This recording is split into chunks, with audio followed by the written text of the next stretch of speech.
ஒரு காலத்தில் ஒரு சிறிய கிராமத்தில் ஒரு வியாபாரி வாழ்ந்து வந்தார். அவரிடம் ஒரு கழுதை இருந்தது. அந்த கழுதையின் வேலை தினமும் உப்பு மூட்டைகளை ஒரு கிராமத்தில் இருந்து மற்றொரு கிராமத்திற்கு சுமந்து செல்வதுதான். வழியில் ஒரு அடர்ந்த காடும் ஒரு அகன்ற ஆறும் இருந்தன. கழுதை தினமும் கனமான உப்பு மூட்டைகளை சுமந்து நடந்து நடந்து மிகவும் சோர்வடைந்து போனது.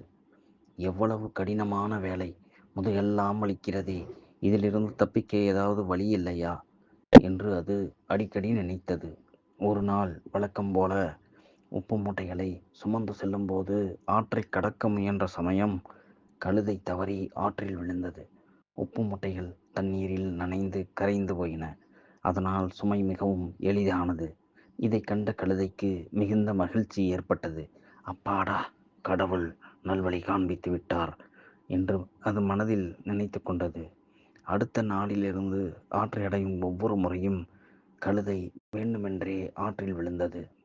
ஒவ்வொரு நாளும் உப்பு மூட்டை கரைந்து சுமை எளிதானது. கழுதை சோம்பேறித்தனமாக வேலை செய்து மகிழ்ந்தது. ஆனால் வியாபாரி இதை கவனித்துக் கொண்டிருந்தார்.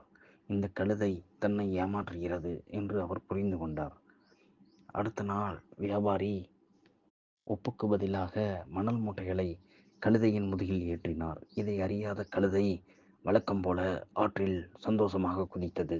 ஆனால் இந்த முறை மணல் மூட்டை தண்ணீரில் நனைந்து கனத்து போனது. கழுதை எழ முயன்றது. ஆனால் சுமை மிக அதிகமாக இருந்தது. அது மிகவும் கஷ்டப்பட்டது. வியாபாரி சிரித்தபடி கூறினார், வேலையை தவிர்க்க நினைத்தாய் அல்லவா? அதற்கான பாடம் இதுதான். அப்போதுதான் கழுதை தன் தவறை உணர்ந்தது. இனிமேல் சோம்பேறித்தனம் செய்யக்கூடாது என்று அது முடிவு செய்து அமைதியாக தன் வேலையை சரியாக செய்ய தொடங்கியது. நீதி: சோம்பேறித்தனம் ஒருபோதும் நன்மை தராது. வேலையை தவிர்க்க முயன்றால் அதே வேலை இன்னும் அதிக சுமையாக மாறும்.